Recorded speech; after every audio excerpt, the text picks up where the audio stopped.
It is time for poetry and prompts, and I'm happy that you're here, whether you're live or on the replay. I see a note from my friend Pam who says she's sad she couldn't be here. I'm sad you're not here too, Pam, but these things happen. Maybe once piano season is over, if it is ever over. I think that piano season and poetry season are similar in that they can never end. Anyway, today I'll be reading from this poetry collection, which is one of my very favorites of all time. I've recommended this book to so many. I've had it for years and years, and yet I'm going to be playing kind of improvisationally with it because I haven't pulled them out. Hey, Judith, so good to see you. Hello, Row. So I'll be reading from this one. And I'll be reading from this one, which I've read from before, which is called Wild Embers by Nikita Gill. So I'm thrilled that you're here. Hi, Ninj. Good to see you. And also this famous poetry book that was given to me by my son's girlfriend, which is a true way to get to the heart of your boyfriend's mom is to buy her a poetry book if she's a poetry lover. So that was very smart of her. When she asked Samuel what I like, he said she likes books, ducks, and typewriters, all of which are accurate. I collect typewriters, if you didn't know. Tom Hanks and I, we were both born in the same hospital. Tom Hanks and I, he's older though. We were both born in the same hospital. We both collect typewriters, and he is a much more famous actor. So all right. So I am going to start with a poem called Unlearning to Not Speak by Marge Piercy. Here we go. Blizzards of paper in slow motion sift through her. In nightmares, she suddenly recalls a class she signed up for but forgot to attend. Now it is too late. Now it is time for finals. Losers will be shot. Phrases of men who lectured her drift and rustle in piles. Why don't you speak up? Why are you shouting? You have the wrong answer, wrong line, wrong face. They tell her she is woman, baby machine, mirror image, toy, earth mother, and poor, a dish of synthetic strawberry ice cream rapidly melting. She grunts to a halt. She must learn again to speak, starting with I, starting with we, starting as the infant does, with her own true hunger and pleasure and rage. That is unlearning to speak, to not speak. And the prompt that I wrote here, probably more than 10 years ago, is I must learn dot dot dot again. So my question to those of you watching, if you care to respond to it or just think about it, is what must you learn again? Is there anything in your life that you're feeling like you must learn once more? Also, today is the last day of National Poetry Month. Some of you are aware of this. I've had a very productive National Poetry Month. Any of the rest of you have anything to say about National Poetry Month? Many of you, I just am grateful that you're willing to come here and listen to me read poetry. It's become one of my favorite parts of the week. One of the things I've loved about National Poetry Month this time is I have read and written more poetry this time than I have. This is a huge water bottle than I have in years. So it's been a win, definitely a win. Today, I wrote my first poem in my head while driving. And that will be come out tomorrow in a short. I scheduled it. But yes, while I was driving, I was inspired by another driver. By the way, if you're coming in here, if you would like this video, I would appreciate that. That's very helpful to me. Um, there's a poem by Rilke I'm not going to read. How strange. Oh, no, it's Denise Levertov. Denise Levertov. Okay. These has so many of my favorites, but I'm just okay. I will read this poem, which is a poem by May Sarton. And the reason I wanted to read a poem by May Sarton is she is a poet who I literally searched out her grave. And she's buried in Nelson, New Hampshire. And when Catherine was at Smith and Emma was probably, let's see, Catherine is, that was her first year. So Catherine was 19, which means Emma was 13. And Samuel and Emma and I were traipsing around New England because Catherine, a very serious student, needed to be. That's a great question. That's a good question. I love when trolls come in and ask fun questions. What was the 1940s like? I want to say there's a lot of really good historical fiction out there that can fill you in. That's why I have this great crew that support me. They're not. So Kay and Rose says, another Jersey driver. How many four-letter words are in the poem? There's actually no four-letter words. I was more entertained by the driving, merging in and out of the lanes. I was like, what's your, I'm driving along. This is me driving. You don't want to drop my book. I usually don't drive with books on my steering wheel, though I have done that in Arizona when I was much younger. Don't tell anyone. Um, but I was driving and this car, it's one of the, we had to merge like 287. 287 goes this way towards New York, or it can go this way towards Morristown, as that's where I was near Morris County. And I'm going towards Morristown because you go that way and then you get off and you get on Route 80 and then you head up towards Sparta, if you know your New Jersey geography. And this car came out and it like went across toward like it was going to go to Morristown. And I stayed in the same lane the whole time.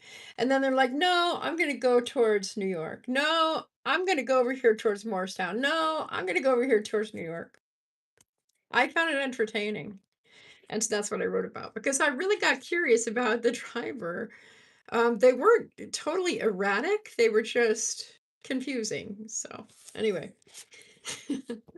So what I was saying about May Sarton is um she was buried in New Hampshire and the kids and I were traveling around New England while Catherine was in classes because she's a very serious student. She's always been my most serious kid. And so we decided to go to New Hampshire and Vermont and travel around. This is if I had known the Appalachian Trail back then, like I do now, I would have suggested we go there. But instead we looked for May Sarton's grave and Emma found it because she's good that way. She's really good at finding graves. Anyway, here we go. Now I become myself. It's taken time, many years and places. I have been dissolved and shaken, worn other people's faces, run madly as if time were there, terribly old, crying a warning, hurry! You will be dead before what? Before you reach the morning, or the end of the poem is clear, or love safe in the walled city? Now to stand still, to be here, feel my own weight and density. The black shadow on the paper, that is my hand, the shadow of a word as thought shapes the shaper. Falls heavy on the page is heard. All fuses now falls into place, from wish to action, word to silence, my work, my love, my time, my face, gathered into one intense gesture of growing like a plant, as slowly as the ripening fruit, fertile, detached, and always spent, falls but does not exhaust the root.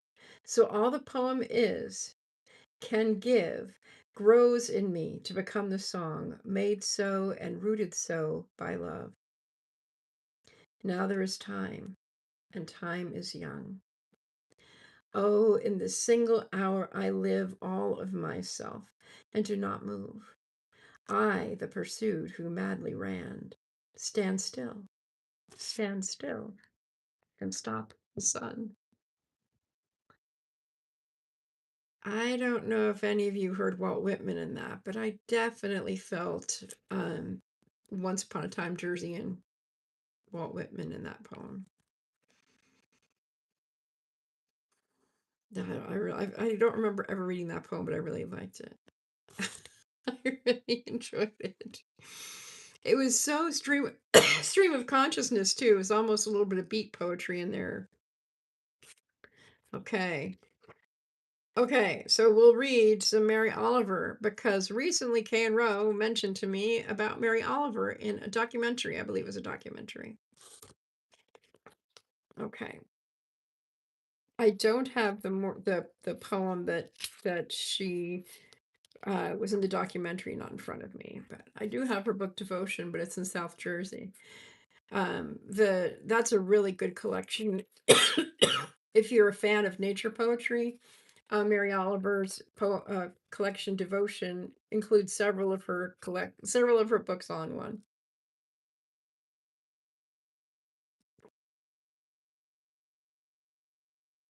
I don't know why I'm coughing. I'm glad you love the poetry. That's good, Ninja.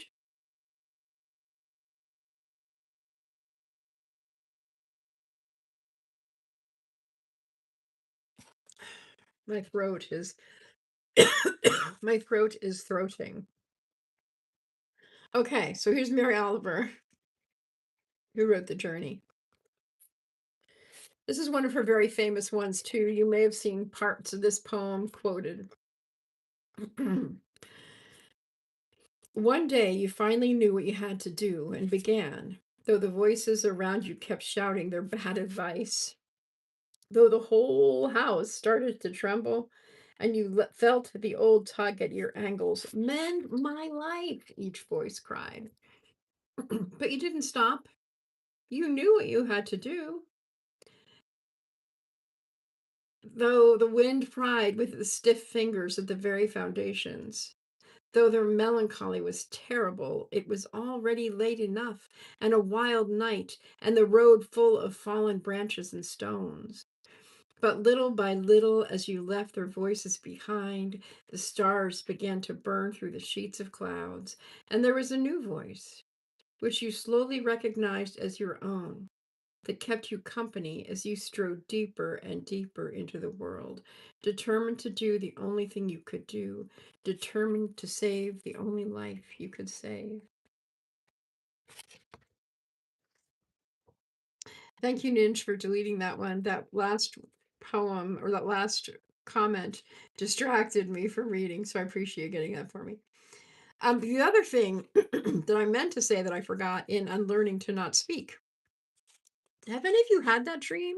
She's describing a dream that the nightmare that she has a class that she signed up for but forgot to attend and she has to take the final. That's what I like. That's what I like. Moderators who are in competition. That's good. But do you ever have that dream? This could be kind of like that. If you had, I should write a poem about that. Moderators competing and having a nightmare about moderating here on YouTube. That would be funny. But I used to have this dream. I used to have the dream that in order to graduate, that I would need to take a class or take the final in a class that I didn't even know I was signed up for, and I wouldn't graduate without it. Um, and have any of you had that dream, or is that just me? I know that a lot of people have it. There is a similar dream. Thank you, Ninj. There is a similar dream that I've had as a theater person, and that is it's opening night and you are due to perform and you are the lead character of the play.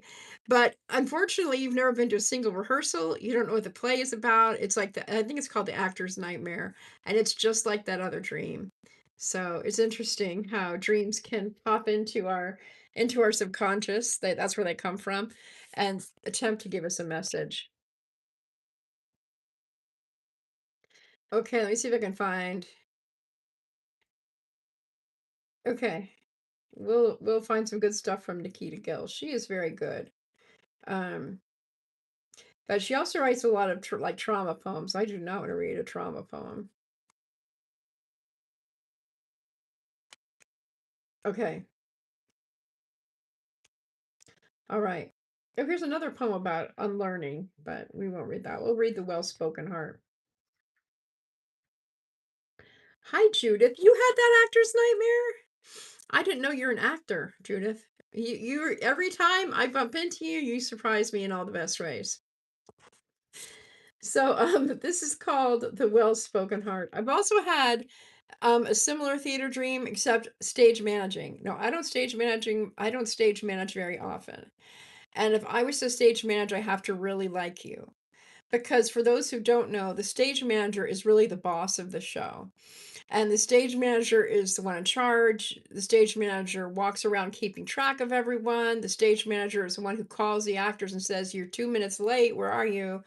The stage manager is one who yells at people for not hanging up their costumes. It's a thankless job. Um, so I have to really like you if I'm going to be a stage manager because I also have very high expectations of myself. Actor and singer, same nightmare. Not knowing your part, forgetting there was a song, having to vote. Yeah. For me, it's not knowing the harmony. The one thing about my singing is I have a pretty good range, so I can sing like everything from alto one, soprano two. Sometimes, if I'm really warmed up, I can do soprano one, but remembering it all is hard. Although I can still sing the tenor part in many of the high school songs that we sang in choir. Crazy. In fact, some I was just singing some in my head. I can sing all four parts to a song called Salite, which is in Latin, German, and English. I can sing all four parts in all three languages because I am a geek. I am a super nerd, in case you didn't know.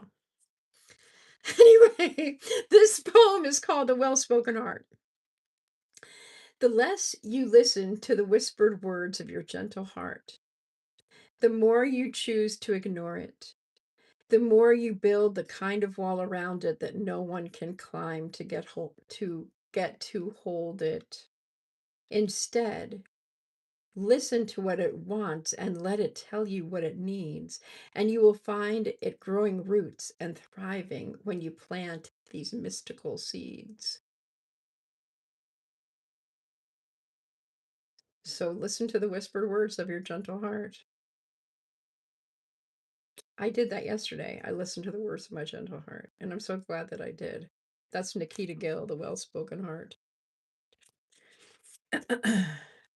Okay, let's see. Okay, we're going to read one by Nikita Gill again. This one's called Courage.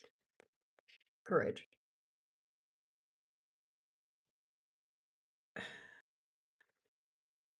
Hope sparks. You're asking me about whether I believe in God or not. Yes, I believe in God. But this isn't really a religion channel. This is something where we're talking about poetry. The one thing I don't walk away from, though, thank you. The one that I don't walk away from questions like that. But yes, I do believe in God. And if you want to have a theological discussion, I'd love to do it off screen because I'm quite the theologian. Um, so yeah, thank you. Thank you. I don't mind you dumping it. You know, I'll answer that stuff. But yeah. Oh, 3 to 1, 3 to 1. Okay. Courage. Let me get back to the poem. And then we'll go to this book, which is this book has a lot of sad poems. So, oh, is that a poetry request? Let's see if I can find that 3 to 1 poem. I don't know. I don't know. Okay, here we go. 3 to 1. For some reason, this poem came up. It's called Who You Are. Who You Are. So, someone in this room needs to hear this poem. I'm not sure who, but here it is. You are a gentle, loving person who has been told by too many people that you are difficult to love, and therein lies your torment. Okay, was not expecting to read that one. And this is Courage, the one that I was expecting to read. Courage. The way you love, passionate and all encompassing, is not something you should be ashamed of. If they could not handle your passion, if they were scared by it, if they now make you feel guilty for loving them too much, don't you dare allow them to make you doubt the courage you carry like the sea in your soul. You are not too emotional or weak. Your courage is determined by the room in your heart to love over and over again, despite having it broken by so many who were unworthy of you. That is courage. I like that one.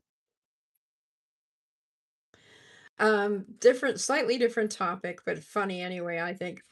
So some of the favorite lines from my reading today, one comes from Annie B. Jones in her book Ordinary Time. And she wrote, Must most of us are excruciatingly ordinary.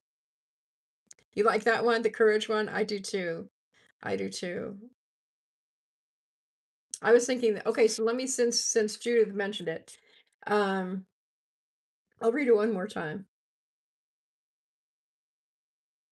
And I'm trying to think what prompt I would write from this. I think courage itself is a really good topic for a poem.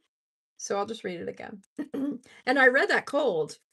So let's see if I can do any better the second read. And by cold reading, that's when you read something and you haven't read it before, so you're cold. So usually, if like as an actor, when I read, I have my pencil. If I am auditioning for a play or something, I will write on the script, the words I want to the words I want to punch, the lines, however, it's a long process that we go through, believe it or not. So, and I always do that at auditions, and I teach people to do that, but they don't listen to me. But I tell you, one time I got a note from an audience member. They didn't know they were giving me a note, but when they came out of a performance, they told me that my poetry was cute.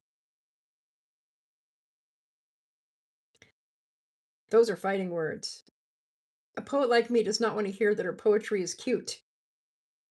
So the next day, the next performance, I went home and I went through my poems and I marked them up. And I was like, I earned every every clap in that audience. And yeah, I did great because somebody gave me a note that made me mad. So anyway, let me get back to that. Back to this poem. Courage. So write a poem about courage, or talk to someone about courage, or journal about courage. So perhaps you could take the way you love and then use some descriptions is not, or the way I love is not something I should be ashamed of. Or if you're talking to someone else, the way you love is not something you should be ashamed of. That's a good place to start. So here you go. The way you love, passionate and all-encompassing, is not something you should be ashamed of. If they could not handle your passion, if they were scared by it, if they now make you feel guilty for loving them too much, don't you dare allow them to make you doubt the courage you carry like the sea in your soul. You are not too emotional or weak.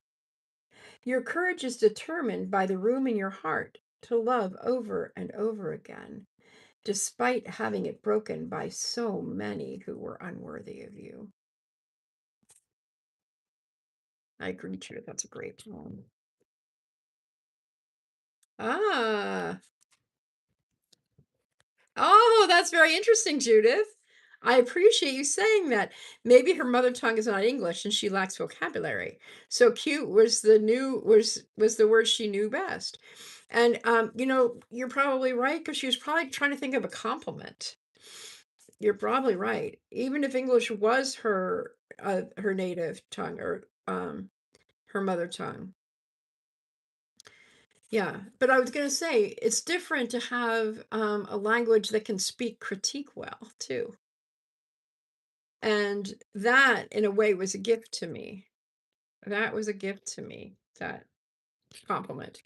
Because from that compliment that I got so upset by, that note, it helped me to become a better poet and a better performer. So, and I never like I didn't get upset with her. I thanked her. Okay, so I have a poem I want to read next. Um,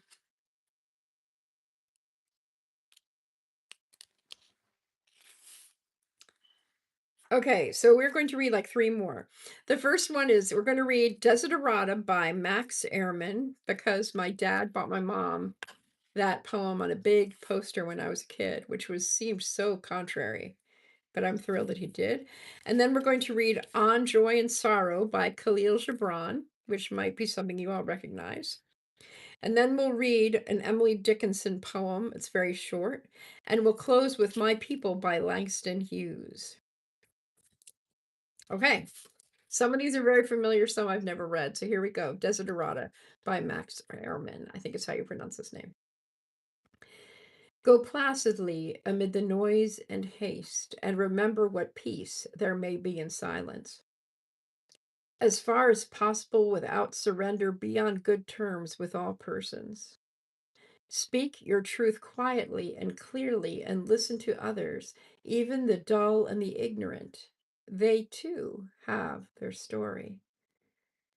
Avoid loud and aggressive persons, they are vexations to the spirit. If you compare yourself with others, you may become vain and bitter, for always there will be greater and lesser persons than yourself. Enjoy your achievements as well as your plans. Keep interested in your own career, however humble. It is a real possession in the changing fortunes of time. Exercise caution in your business affairs, for the world is full of trickery. But let this not blind you to what virtue there is. Many persons strive for high ideals, and everywhere life is full of heroism. Be yourself. Especially do not feign affection, neither be cynical about love, for in the face of all aridity and disenchantment, it is as perennial as the grass. You are a child of the universe. No less than the trees and the stars, you have a right to be here. And whether or not it is clear to you, no doubt the universe is unfolding as it should. Therefore, be at peace with God, whatever you conceive him to be, and whatever your labors and aspirations in the noisy confusion of life, keep peace with your soul, with all its sham, drudgery, and broken dreams. It is still a beautiful world. Be cheerful. Strive to be happy. Hi, Kelly. Gosh, that closing,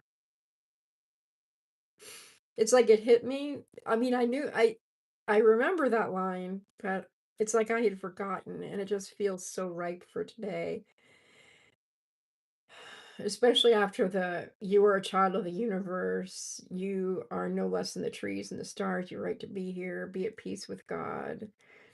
Whatever your labors and aspirations and the noisy confusion of life, keep peace with yours. That's just a lot. That's a lot of good stuff.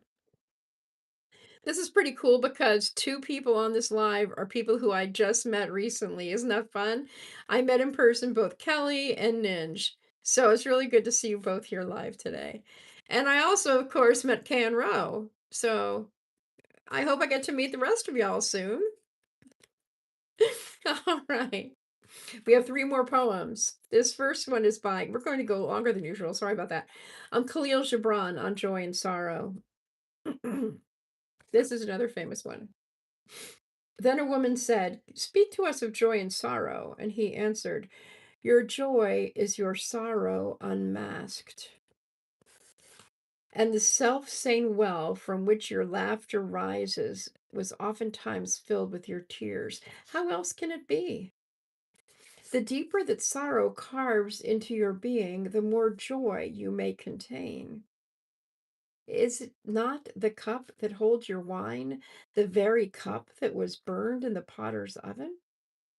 And is not the lute that soothes your spirit the very wood that was hollowed with knives? When you are joyous, look deep into your heart, and you shall find it is only that which has given you sorrow that is giving you joy. When you are sorrowful, look again at your heart, and you shall see that in truth you are weeping for that which has been your delight. Some of you say joy is greater than sorrow, and others say, nay, sorrow is greater. But I say unto you, they are inseparable. Together they come, and when one sits alone with you at your board, remember that the other is asleep upon your bed. Verily, you are suspended like scales between your sorrow and joy. Only when you are empty are you at standstill and balanced. When the treasure keeper lifts you to weigh his gold and his silver, Needs must your joy or your sorrow rise or fall. I could have used that one for my video from the other day. Thank you for bringing that to me. Oh my goodness, your joy is your sorrow unmasked. Also, a poem like Mary Oliver, many people quote Gibran. Okay. This one is very short by Emily Dickinson. They've titled it To Make a Prairie, but most of her poems were not titled, they were numbered. When they were discovered, she oftentimes just wrote them on bits of paper that she put together that she called fascicles, something like this. Okay, here we go. To make a prairie. To make a prairie, it takes a clover and one bee, one clover and a bee, and reverie. The reverie alone will do if bees are few. Yep, that's Emily Dickinson. Hi. Oh my goodness, it's so good to see you, Kimberly. Welcome. Okay, so it's Emily Dickinson. She's amazing. She's amazing. And she's from Amherst, Massachusetts. The Belle of Amherst is a play about her. And there have been a lot of scholars about Emily Dickinson who will tell you different things than some of the older time scholars. So if you're interested, every September they have like a birthday party for her, and I'll have to miss it this year because of a situation in my family. So maybe next year, maybe 2027 will be my year I get to see that. All right, so let's read My People by Langston Hughes and then we'll go home. So maybe that one, To Make a Prairie, you could write a poem or write something about to make a whatever, and then write a short poem. That's only 5 lines. 5 lines, make a 5 line poem. Okay, My People by Langston Hughes. Um, yeah, he was amazing. Part of the Harlem Renaissance. He had his home in Harlem recently sold for a nice chunk of change. But this is My People by Langston Hughes. Dream singers, storytellers, dancers, loud laughers in the hands of fate. My people. Dishwashers, elevator boys, ladies, maids, crapshooters, cooks, waiters, jazzers, nurses of babies, loaders of ships, porters, hairdressers, comedians in vaudeville, and bandmen in circuses. Dream singers, all. Storytellers, all. Dancers. God, what dancers? Singers. God, what singers? Singers and dancers. Dancers and laughers. Laughers? Yes, laughers. Laughers. Laughers. Loudmouth laughers in the hands of fate. That's My People by Langston Hughes. Something that that poem reminded me of is this week in my theater community in Bakersfield, we lost another member. Um, and it's a very sad loss. All losses are sad, but I'm very, for some reason, that poem, My People, reminded me of him because theater people, if you are one or have ever known a theater person, we're sometimes a unique breed. And so that poem just reminded me of theater people. Thank you.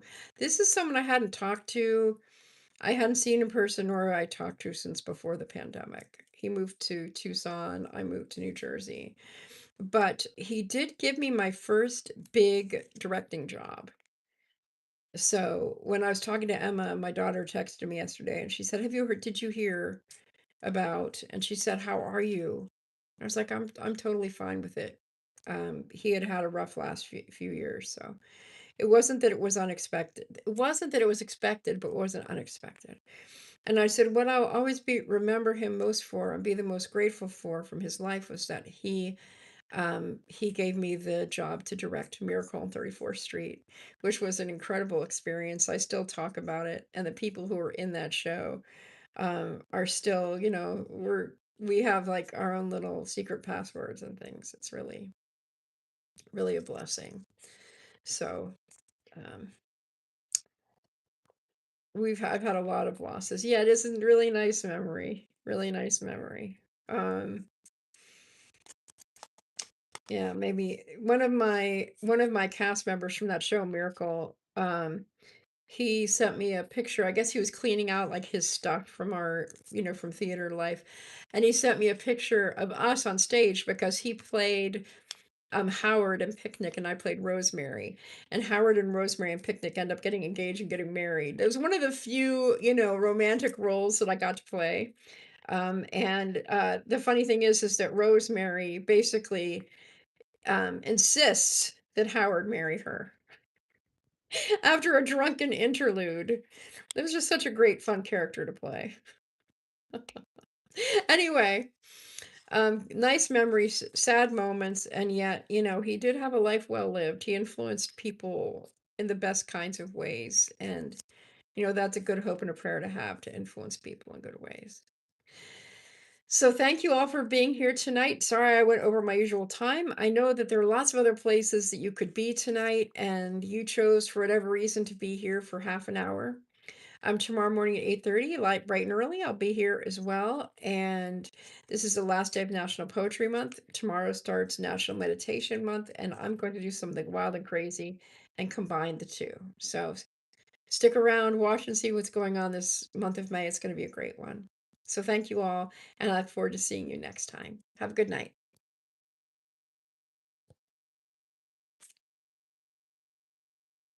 Thank you, Pam. Thank you so much for saying so.